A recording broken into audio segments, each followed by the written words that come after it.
बिस्मिल्लाहिर्रहमानिर्रहीम। अस्सलाम वालेकुम। वेलकम टू अलाराम व्लॉग। मैं खैरियत से हूँ। उम्मीद है अल्लाह ताला के फ़ज़ल व करम से आप भी खैरियत से होंगे। अल्लाह ताला आपको अपनी हिफ्ज़ व अमान में रखे, आमीन सुम्मा आमीन। आज मैं आपके लिए जो रेसिपी लाई हूँ वो है इमली की खट्टी मीठी चटनी। इमली की जो खट्टी मीठी चटनी है मैं आपको बताऊँगी कि जिसको आसान तरीके से और परफेक्ट तरीके से हम जो है वो इसे किस तरह तरीके से जो है वो बना सकते हैं।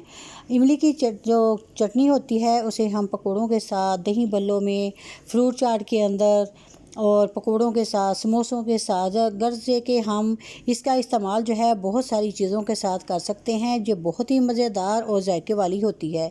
तो फिर चलिए आइए वीडियो शुरू करते हैं। वीडियो शुरू करने से पहले मेरी आपसे रिक्वेस्ट है तो प्लीज़ जो नए देखने वाले हैं वो मेरे चैनल को सब्सक्राइब ज़रूर कर लें और साथ में जो बेल आइकॉन का बटन है उसे भी प्रेस ज़रूर करें और ताकि मेरी आइंदा आने वाली हर वीडियो जो है वो आप तक बर वक्त पहुँच सके।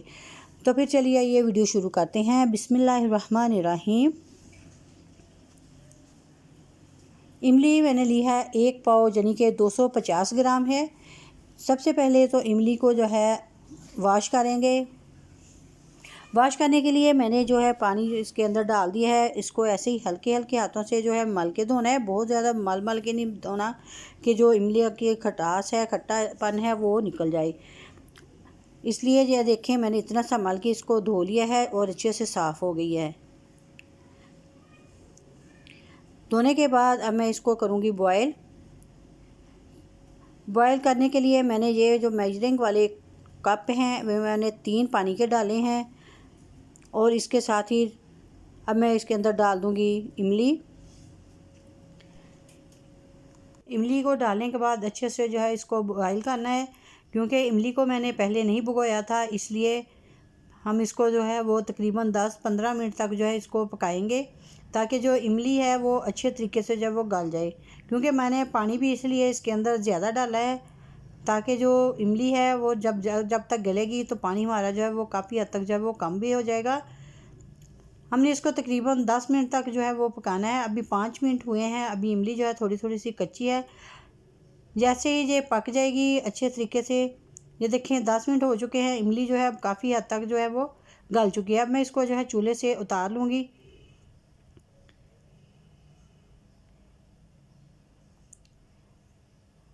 क्योंकि अगर हम इसको भिगोएंगे तो फिर उसको हमें तकरीबन 2 से 3 घंटे के लिए पहले रखना पड़ेगा। अब ये देखें इमली को अच्छे से बॉयल आ गया है। अब मैंने इसको एक बर्तन के अंदर जो है वो निकाल लिया है। ये देखिए मैंने बाउल के अंदर निकाल के इसको मैं रख दिया है। मैं तकरीबन इसको उस वक्त तक रखूँगी जब तक ये ठंडी नहीं हो जाएगी। जैसे ही पानी जो है इमली का ठंडा हो जाएगा तो मैं इसके अंदर से जो इसकी गुठलियाँ हैं वो अलग करूँगी और पल्प इसका जो है वो अलग कर लूँगी। माशाल्लाह से अब ये दिख रहे तकरीबन काफ़ी हद तक जो है पानी इस इमली का जो वो ठंडा हो गया है। ठंडा हो गया होने के बाद अब मैं इसका ये देखें एक बाउल लिया है। इसको अच्छे से मलने के बाद इसका जो गुठलियाँ और पल्प है वो इसको अलग करूँगी। ऐसे गुठलियों समेत जो पल्प है वो निकालूँगी। निकालने के बाद फिर इसके अंदर से जो उसकी गुठलियाँ हैं वो अलग कर दूँगी, पल्प जो है वो अलग कर दूँगी। ये देखिए मैंने ऐसे ही सारा जो पल्प गुठलियाँ और पल्प है जो है वो बाहर निकाल लिया है। पानी के अंदर से मैंने सारा कुछ निकाल लिया है और सिर्फ जब इमली का पानी जो है वो बचा है।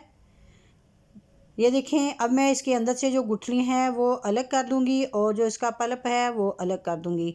ऐसे एक प्लेट के अंदर जो मैं गुठलियाँ डालती जाऊंगी और जो इसका नरम नरम पल्प है वो हमने जो है उसको ज़ाया नहीं करना, जो सख्त है उसको हमने निकाल देना है। ऐसे जो है सारा पल्प और जो गुठलियाँ हैं वो मैं अलग कर दूंगी। ये देखें गुठलियाँ मैंने जो है अलग अलग कर दी हैं और पल्प जो है वो एक साइड पे कर लिया है। ये देखें, ये याद रखें कि अच्छे तरीके से जो है इसको चेक कर लें क्योंकि हमने इसको ग्राइंडर जग के अंदर डालना है। कहीं कोई गुठली जो है वो पल्प के बीच में ना रह जाए। अब ये जो इमली का पानी है इससे हम जो है इसका इस्तेमाल करेंगे। सबसे पहले तो मैंने लिया है जग। जग के अंदर मैं सबसे पहले डालूँगी इमली के जो पल्प जो है वो।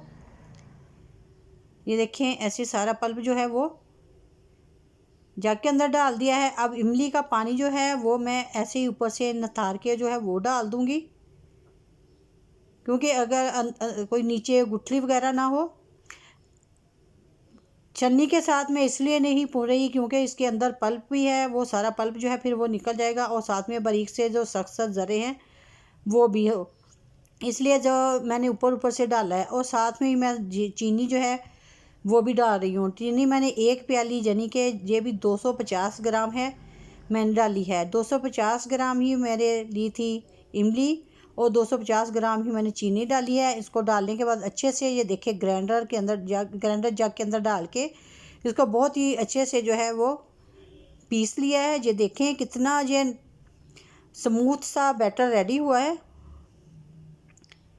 अब इसको चूल्हे के ऊपर रख के हमने बहुत अच्छे से जो है वो पकाना है। अब बहुत ही जल्दी से जो इमली की चटनी है वो रेडी हो जाएगी। अब हमें इसको बहुत ज़्यादा देर तक नहीं पकाना पड़ेगा, तकरीबन 5 मिनट में जो चटनी जो है वो रेडी हो जाएगी। मैंने ये देखें इसके अंदर लकड़ी का चम्मच जो है वो इस्तेमाल कर रही हूँ। लकड़ी के चम्मच से ये होता है कि जो भी हम कोई अगर चीज़ बनाएं, खीर वगैरह बनाएं या कोई चीज़ बनाएं, तो इसके होता है कि बहुत जल्दी से थिक हो जाती है। ये देखें मैंने इसके अंदर डाल दी है अब काली मिर्च ½ टी स्पून, और ½ टी स्पून ही इसके अंदर डालूँगी नमक, ½ टी स्पून डालूँगी कुटी हुई लाल मिर्च। कुटी हुई लाल मिर्च से जो चटनी के अंदर जो फ्लेवर होता है बहुत ही अच्छा सा आता है। आप ये कुटी हुई लाल मिर्च जो है वो ज़रूर चटनी के अंदर डालें, इससे जो चटनी का फ्लेवर है बहुत ही मज़ेदार सा हो जाता है।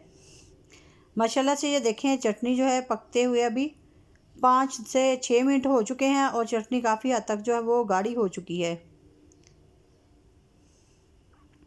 और चटनी का कलर भी जो है वो काफ़ी अच्छा सा आ गया है, और चटनी काफ़ी थिक हो चुकी है। अब मैं ऐसे ही इसको निकाल लूँगी, क्योंकि अगर बहुत ज़्यादा थिक की चटनी को कर दिया तो जो फ्रिज के अंदर रखने से जो होता है बहुत ज़्यादा गाढ़ी हो जाएगी। आप ये चटनी बना के काफ़ी दिनों तक जो है फ्रिज के अंदर रख के जो है इसका इस्तेमाल कर सकते हैं, और रमज़ान शरीफ में तो इसका इस्तेमाल करें, ये हाजमे के लिए भी बहुत अच्छी होती है, और वैसे भी पकौड़ों समोसों के साथ अगर खाएं तो ये बहुत ही मज़े के लगते हैं। और इसके साथ ही अगर आपको मेरी आज की वीडियो जो पसंद आई हो तो प्लीज़ लाइक और शेयर ज़रूर करें अपने फैमिली मेम्बर के साथ और अपने फ्रेंड्स के साथ। और इसके साथ ही मुझे दीजिएगा इजाज़त, अपनी दुआ में याद रखिएगा। अल्लाह हाफिज़।